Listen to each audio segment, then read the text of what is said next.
नमस्कार साथियों, स्वागत है एक बार फिर से आप सभी का आपका YouTube चैनल जी हाँ माई ज्ञानपुर 2.0 के इस चैनल में केवल क्लास 10 के बच्चों के लिए ये स्पेशल जी हाँ चैनल है। तो भाई आप लोग देखिए, तो इसमें आपको हम आज बताने वाले हैं जी हाँ रासायनिक अभिक्रियाओं के प्रकार। तो रासायनिक अभिक्रियाओं के प्रकार में आपको हम बताएंगे जी हाँ विस्थापन अभिक्रिया, द्वितीय विस्थापन अभिक्रिया, ठीक है, रेडॉक्स अभिक्रिया, ये चीजें आज हम कवर करेंगे। तो एक बार सभी लोग वीडियो को शेयर कर देंगे और जो भी लोग अभी तक शेयर नहीं किया है कर दीजिएगा। और मैं आशा करता हूँ, उम्मीद करता हूँ बिल्कुल लाइव शाम को 6 बजे क्लासेस आपको मिलेंगे, ठीक है ना। जी हाँ, क्लासेस आपको शाम को 6 बजे मिलेंगे। तो आशा यही करते हैं, उम्मीद यही करते हैं कि आप सभी लोग मेरी बात को समझ पा रहे होंगे। एक बार जल्दी जल्दी शेयर कर दीजिए। चलिए भाई शुरू करते हैं और सेशन की शुरुआत करते हैं इस शानदार और जबरदस्त जी हाँ पॉइंट। आज का हमारा जो पॉइंट होगा जी हाँ, इससे पहले आप जी हाँ संयोजन अभिक्रिया, घटना अभिक्रिया आपने पढ़ लिया था। आज आपको हम बताने वाले हैं विस्थापन अभिक्रिया के बारे में, ठीक है। विस्थापन अभिक्रिया क्या होती है? देखिए बच्चों, मैं बात करता हूं विस्थापन अभिक्रिया की बात करते हैं तो विस्थापन अभिक्रिया क्या होती है? विस्थापन अभिक्रिया जान लीजिएगा। अगर हम बात करते हैं विस्थापन अभिक्रिया की तो यहाँ पे ये बोला गया विस्थापन जो अभिक्रिया होती है, ठीक ना, जिसको बोलते हैं डिस्प्लेसमेंट अभिक्रिया। क्या होता है? जी हाँ, एक तत्व दूसरे तत्व को उसके यौगिक से हटा देता है। एक तत्व दूसरे तत्व को उसके यौगिक से हटा देता है, उसी को हम क्या कहते हैं? जी हाँ विस्थापन अभिक्रिया कहते हैं। विस्थापन का मतलब क्या हुआ? जी हाँ स्थानों का चेंज होना है। जैसे आपको स्क्रीन पे दिखाया गया इस फिगर में देख रहे हैं ना, ए और बी एक साथ थे, ठीक है, ए और बी एक साथ थे और सी डी एक साथ थे, है ना। अब दोनों अलग अलग थे, लेकिन क्या हुआ यहाँ पर ए ने क्या किया? डी को क्या कर दिया? हटा दिया। जी हाँ, ए ने क्या किया? डी का स्थान ले लिया। ए ने डी का जब स्थान ले लिया तो क्या बन गया? एडी बन गया और यह क्या बन गया? सीबी बन गया, है कि नहीं है? एडी, हाँ, ए ने क्या किया? डी का, हाँ, ए क्या किया? यहाँ पे बी के जगह डी ले लिया और यहाँ पे क्या है? डी की जगह कौन ले लिया? बी ले लिया। तो क्या हो गया? विस्थापन अभिक्रिया हो गया। चलिए आपको बताते हैं इसके बारे में। देखिए अब इसके कुछ रासायनिक एग्जांपल्स क्या है, ध्यान दीजिएगा। जी हाँ, जैसे आपका जिंक है और कापर सल्फेट है। अब जिंक कापर सल्फेट का क्रिया कराया गया है, तो जिंक कापर सल्फेट का जब क्रिया कराया गया है तो देखिए यहाँ पर जो जिंक है, ठीक ना, जिंक क्या है? कापर से अधिक शक्तिशाली है। जिंक क्या है? कापर से अधिक शक्तिशाली है, जिसके वजह से क्या हुआ यहाँ पे? जी हाँ, जिंक ने कापर को हटा दिया। देखो यानी जिंक ने कापर को हटा दिया। अब इसका सने ले लिया तो यहाँ क्या बन गया? जिंक सल्फेट बन गया और यह क्या बन गया? कापर सल्फेट हो गया, ठीक है। यानी ये इसको क्या कहते हैं? विस्थापन। ठीक, क्या हो जाएगा? इसको कहेंगे एकल विस्थापन। क्या कहेंगे? एकल विस्थापन का मतलब इसमें एक स्थान का चेंज हुआ है ना? हुआ कि नहीं बताइए। चलिए अब आपको बताते हैं AH2SO4 AH2SO4 है और आपका क्या है? एन है। अब इसका हमने क्रिया कराया भाई। अब इसका जब क्रिया कराओगे तो क्या बनेगा? ये आपका बनेगा Na2, हाँ क्या हो जाएगा? NaSO4 हो जाएगा, NaSO4 हो जाएगा, NaSO4 हो जाएगा, अब प्लस क्या हो जाएगा? H2 हो जाएगा। बोलो हाँ या ना? Na2SO4 यहाँ पर 2 का मल्टीप्लाई हो जाएगा, ठीक है डियर्स। अब यहाँ पे क्या हो गया? Na2SO4 हो गया, देख रहे हैं ना, यहाँ पर सोडियम सल्फेट बन गया। तो सोडियम सल्फेट यानी क्या किया? सोडियम जी हाँ हाइड्रो से अधिक क्रियाशील होती है, क्रियाशील जब होती है तो इसको हटा दिया। अब हटाने के बाद क्या हुआ? इसका जगह ये ले लिया। अब लेने के बाद क्या हुआ? ये आपका क्या बन गया? सोडियम सल्फेट बन गया, हाइड्रोजन बन गया। क्लियर है? तो एक बार कमेंट करके बताइएगा आप लोग सभी बच्चों को क्लियर हो रहा है कि नहीं है, ठीक है। तो इसको कहते हैं विस्थापन अभिक्रिया। क्या बोलते हैं? विस्थापन अभिक्रिया। अगर आपसे खाली कहता है कि विस्थापन अभिक्रिया तो उसमें आप बता दीजिएगा एक तत्व दूसरे तत्व को उसके यौगिक से हटा देता है, उसको क्या कहते हैं? विस्थापन। लेकिन इसमें दो तरह के होते हैं, एकल विस्थापन होते हैं, एक द्वितीय विस्थापन। यह जो दिखाया गया आपको एकल विस्थापन, ये भी आपको जो दिखाया गया है एकल विस्थापन, मतलब एक स्थानों का क्या हो रहा है? यहाँ पे चेंजिंग हो रही है, ठीक है। जैसे आपको यहाँ पर फिगर के माध्यम से आपको बताया गया। क्लियर है बच्चों? Any doubt, any problem, please comment करके बताएंगे आप सभी लोग, ठीक है। नेक्स्ट हमारा जो आपका जो क्वेश्चन दिया है क्या? जी हाँ, अगला हमारा दिया द्वितीय विस्थापन अभिक्रिया। जी हाँ, द्वितीय विस्थापन अभिक्रिया क्या होता है? देखिए आपको बताते हैं। द्वितीय विस्थापन जिसको बोलते हैं डबल डिस्प्लेसमेंट। भैया ये क्या होता है? डबल डिस्प्लेसमेंट का मतलब क्या होता है? जब दो यौगिक आपस में आयनों का आदान प्रदान करते हैं। जब दो यौगिक जी हाँ यहाँ पे क्या कर रहे हैं? आयनों का आदान प्रदान करते हैं, उन्हें क्या कहते हैं? उन्हें कहा जाता है क्या? डबल विस्थापन, जिसको बोलते हैं द्वि विस्थापन। जैसे यहाँ पर देख रहे हैं फिगर में, यहाँ पर क्या है देखिए, यहाँ ए तो क्या है, ए सी के साथ चला गया है, और क्या है जो डी है वो बी के साथ चला गया। देख रहे हैं ना, दो स्थानों का चेंज हो रहा है। अभी आपको पहले बताया मैंने, यहाँ पे दो स्थानों का चेंज हो रहा है। जैसे यहाँ पर फिगर में आपको दिखाया गया है, ए बी एक साथ थे, सी डी एक साथ थे, लेकिन क्या हुआ जी हाँ, यहाँ पे बी के स्थान पर सी चला गया, और जी हाँ इसके सी के स्थान पर आपका बी चला गया। यानी दो स्थानों का क्या हो रहा है, यहाँ पे चेंजिंग हो रही है। यहाँ देखिए Na2SO4 BaCl2 दिया है। अब इनकी क्रिया कराया गया, तो यहाँ पे क्या हुआ है, बेरियम किसके साथ चला गया, सल्फेट के साथ चला गया, और आपका सोडियम किसके साथ चला गया, NaCl के साथ, Cl के साथ चला गया। देख रहा ना, यानी यहाँ पर देखिए बिल्कुल बिल्कुल यहाँ ये आ गया आपका, बैठ गया, और ये कहाँ जाकर बैठ गया, इसमें जाकर बैठ गया, है कि नहीं भाई, ये इसके जगह बैठ गया। यानी दो स्थानों का चेंज हो रहा है। क्लियर भाई? हाँ, तो इसको कहते हैं डबल विस्थापन। क्या बोलते हैं, डबल विस्थापन। तो भाई जो भी बच्चे अभी तक तैयारी नहीं कर रहे हैं, तो बिल्कुल शुरू कर दीजिए। क्लास 10 की ये जो साइंस की क्लास है आपको जबरदस्त तरीके से मिलती रहेगी, एकदम हिंदी मीडियम की जबरदस्त क्लासेस आपको यहाँ से प्रोवाइड होती रहेगी। रेडी है ना? चलिए आपको हम बताते हैं नेक्स्ट हमला का क्या अभी यहाँ पर आपको हम बताते हैं ये वाला पॉइंट। देखिए अब आपको हम बात करते हैं, जी हाँ, ऑक्सीकरण और अपचयन क्या होता है। चलिए भाई, ऑक्सीकरण और अपचयन, रेडॉक्स रिएक्शन क्या होता है। देखिए रेडॉक्स में क्या होता है, ऑक्सीकरण का मतलब क्या हुआ, ऑक्सीकरण का मतलब क्या हुआ, ऑक्सीजन का जुड़ना या इलेक्ट्रॉन का निकलना। ऑक्सीजन जुड़ जाता है तो उसको कहते हैं ऑक्सीकरण, और इलेक्ट्रॉन क्या होता है, निकल जाता है, उसे क्या कहते हैं, या तो इलेक्ट्रॉन निकलेगा या तो ऑक्सीजन क्या होगा, जुड़ेगा। तो समझ जाइए उसको क्या कहते हैं, उसको कहते हैं ऑक्सीकरण। अपचयन किसको कहते हैं, जी हाँ, अपचयन मतलब ऑक्सीजन का हटना, इलेक्ट्रॉन का जुड़ना, इसी का अपोजिट। हाँ यहाँ पर देख पा रहे हैं, यहाँ copper oxygen, copper oxide hydrogen. अब यहाँ पे क्या हुआ रहा है, यहाँ पे हो रहा है, जी हाँ, कापर से कौन हट रहा है, ऑक्सीजन हट रहा है, कापर ऑक्सीजन से हट रहा है ना। तो इसका मतलब क्या हुआ, ऑक्सीजन का हटना, ये क्या है आपका, जी हाँ, ये आपका अपचयन होता है। इसमें क्या हो रहा है, अपचयन भी हो रहा है ना भाई। और यहाँ पे क्या हो रहा है, हाइड्रोजन का जुड़ना, समझ रहा है ना, हाइड्रोजन का जुड़ना। तो इसको कहते हैं क्या, इसको कहते हैं क्या, हाँ, रेडॉक्स अभिक्रिया कहा जाता है। क्या कहते हैं इसको, रेडॉक्स अभिक्रिया कहा जाता है।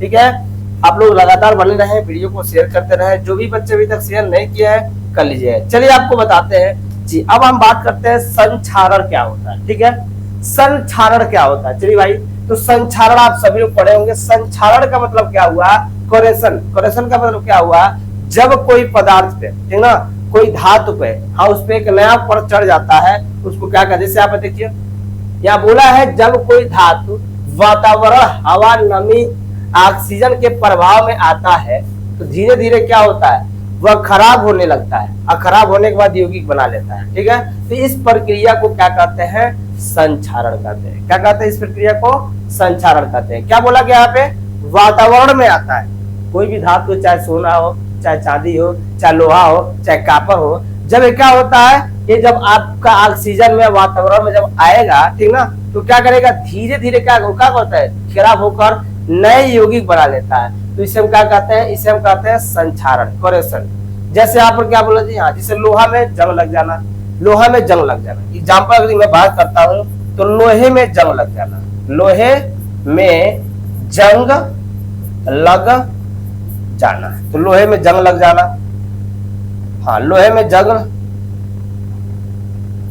जाना। ठीक है, लोहे में जंग लग जाना। दूसरी पॉइंट की मैं बात करता हूँ, क्या है, जी हाँ, कापर का, हाँ, कापर का हरा, हरा या, ठीक ना, हरा नीला हो जाना, हरा नीला हो जाना, ये भी हो जाता है, हरा नीला हो जाना। ठीक है, हो जाना। मैं बात करता हूं तीसरे पॉइंट की, जी हाँ, चांदी का, चांदी का काला पड़ जाना, काला पड़ जाना, चांदी का काला पड़ जाना।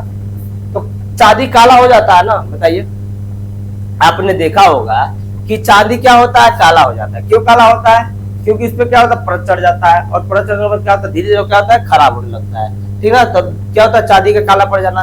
अब कापर देखे होंगे, जो तार होता है, वायर होता है, वह क्या होता है, धीरे धीरे धीरे क्या होता है, वह हरा नीला, या तो उस पे हरा जंग लग जाता है। हरा क्या होता है, उस पे जंग लगाता है। और लोहे में देखेंगे, जो लोहे में जंग लगता है कैसा लगता है, जी हाँ, लोहे में जंग लगना मतलब कैसे उसका रंग होता है, यानी क्या होता है, लाल भूरा हरा रंग का होता है। क्या होता है, लाल भूरा रंग का हो जाता है। इसको हम कहते हैं क्या, जी हाँ, इसको कहते हैं क्या जी, करेक्शन, मतलब क्या होता है, संक्षारण।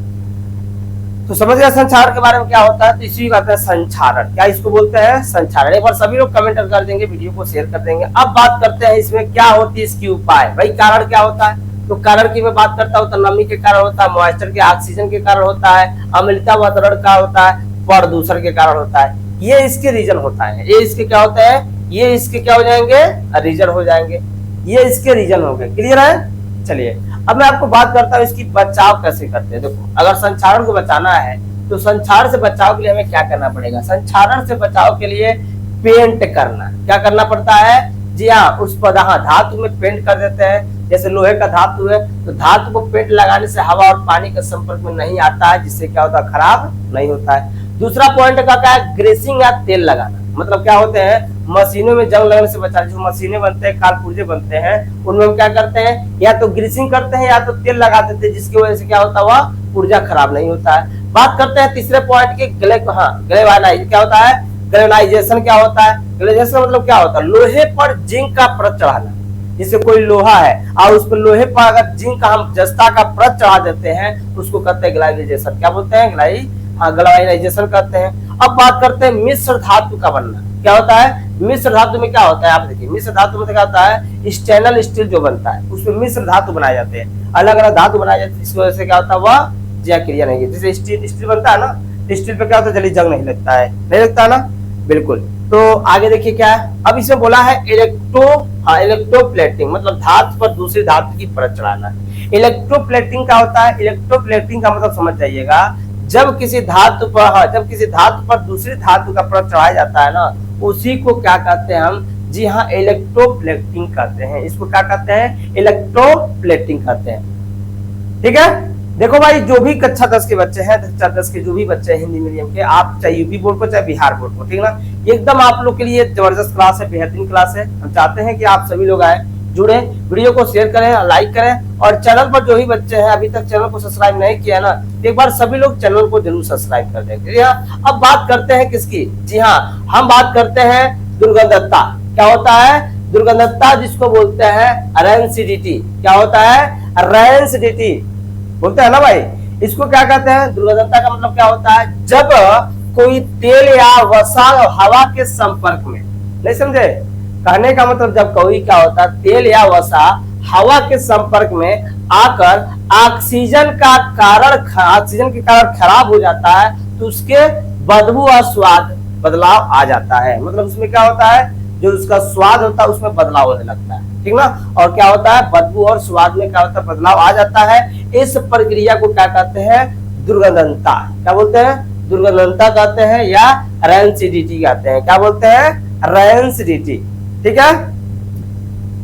हाँ, एक बार कमेंट करके बताइए सभी को क्लियर हुआ कि नहीं, सभी बच्चों को क्लियर हुआ कि नहीं। जी हाँ, फिर से समझ लीजिएगा। दुर्गंधता मतलब, कहने का मतलब जब कोई तेल या वसा वाला पदार्थ, क्या करते हैं आप, ऐसे खुले में छोड़ दीजिएगा, है ना भाई। जब आप खुले में ऐसे छोड़ के रख देंगे तो क्या कर लेगा, वो हवा के संपर्क में आएगा, और हवा के संपर्क में आने के बाद कुछ समय के बाद वो क्या कर जाएगा, वो जो भोजन होगा, जो पदार्थ होगा वसा वाला, तेल वाला, वह उसका जो स्वाद पहले था वो अब क्या होता है, कुछ देर के बाद वो स्वाद नहीं दिखेगा, यानी बेस्वाद हो जाएगा। कहने का मतलब बेस्वाद हो जाएगा। और बेस्वाद होने पर क्या होता है, उसकी जो क्या होती है, सुगंधता है, वो अलग अलग तरह की क्या होती है, बदबू देने लगती है। इस क्रिया को क्या कहते हैं, दुर्गंधता कहते हैं। क्या कहते हैं, दुर्गंधता। जैसे कहाँ पे आपको बता रहे, एग्जाम्पल मैं आपको बता रहा हूँ क्या है। जी हाँ, एग्जाम्पल की बात करते हैं तो जैसे आपका क्या होता है, जैसे यहाँ पे दुर्गंधता के प्रभाव क्या होता है, भोजन का स्वाद खराब हो जाता है, बदबू आने लगता है, और स्वास्थ्य के लिए क्या होता है, हानि का, इसके इफेक्ट हो जाएंगे। हाँ, इसके क्या होते हैं, इफेक्ट हो जाते हैं। अगर एग्जाम्पल की मैं बात करता हूँ बच्चों, ध्यान दीजिए, एग्जाम्पल की अगर बात करते हैं, जैसे मान लीजिए क्या है, जैसे कोई चिप्स है, चिप्स का पैकेट है, चिप्स का मैंने फाड़ दीजिए, छोड़ दिया ऐसे कुछ समय के लिए, तो क्या होगा, चिप्स का जो स्वाद हो जाएगा खराब हो जाएगा ना। क्यों हो जाएगा, क्योंकि हवा संपर्क में आएगा। जी हाँ, तो हाँ, जैसे भोजन को खुले में रखना, ये भी क्या है, इसका एग्जाम्पल हो जाएगा। अब मैं बात करता हूँ इसके प्रभाव के साथ। इसका होता है भोजन का स्वाद खराब हो जाता है, ये भी प्रभाव हो जाएगा, बदबू आने लगता है और स्वास्थ्य के लिए क्या होता है, यह हानिकारक होता है। अब मैं बात करता हूँ यहाँ पे देखिए इसको कैसे बचाया जाएगा भाई। देखो इसको बचाने के लिए, दुर्गंधता से बचाव करने के लिए क्या होता है, एयर टाइट कंटेनर में रखना चाहिए। क्या है, एयर टाइट कंटेनर में रखना, मतलब ऐसा जो कंटेनर होना चाहिए वह क्या हो, उसमें हवा प्रवेश न कर पाए। मतलब क्या होता है, हवा के संपर्क को कम करता है। एयर का है, एयर टाइट कंटेनर जो होता है वो क्या करता है, हवा के संपर्क को कम कर देता है, जिसकी वजह से क्या होता है, जल्दी खराब नहीं होता। आप देखते हो, जाते हो खाने, हाँ कई बार मार्केट जाते हैं हम लोग तो खाने पीने वाले आइटम लाते हैं, वो देखिएगा एक अलग पैकिंग करने वाला, ले जाने वाला एक अलग से आता है, ठीक ना, उसके ऊपर परत चढ़ा होता है, जिसकी वजह से क्या होता है, उसमें जो हवा होता है प्रवेश नहीं कर पाता है और हम क्या करते हैं उसको दूर से लेके चले आते हैं, जिससे वो खराब नहीं होता है। तो वो चीजें होती है, फ्रिज में रखते हैं। और कोई भी पदार्थ है तो उसको हम कहाँ रखते हैं, फ्रिज में रखते हैं। तापमान कम होने से ऑक्सीजन धीमी हो जाती है, जैसे टेम्परेचर कम होगा तो ऑक्सीजन क्या हो जाएगा, धीमा हो जाएगा। ठीक है, एक बात होता है इसमें क्या है, एंटीऑक्सीडेंट मिलाना। क्या होता है, एंटीऑक्सीडेंट मिलाना, जैसे विटामिन ई, क्या होता है उसमें विटामिन ए मिला देते हैं। अगर विटामिन ए मिला देते हैं तब क्या हो जाएगा, इससे बचाव हो जाएगा। विटामिन ए जो करता है, क्या करता है, एंटीऑक्सीडेंट मिलाते हैं तो उसका काम करता है, जिसके वस्तु को खराब हो नहीं देता है। नाइट्रोजन गैस का भरना, जैसे चिप्स के जो पैकेट आते हैं तो चिप्स के पैकेट में क्या होता है, कौन सी गैस भरी जाती है, नाइट्रोजन गैस भरी जाती है, जिसकी वजह से हमारा क्या होता है, जो चिप्स का पैकेट होता है खराब नहीं होता है।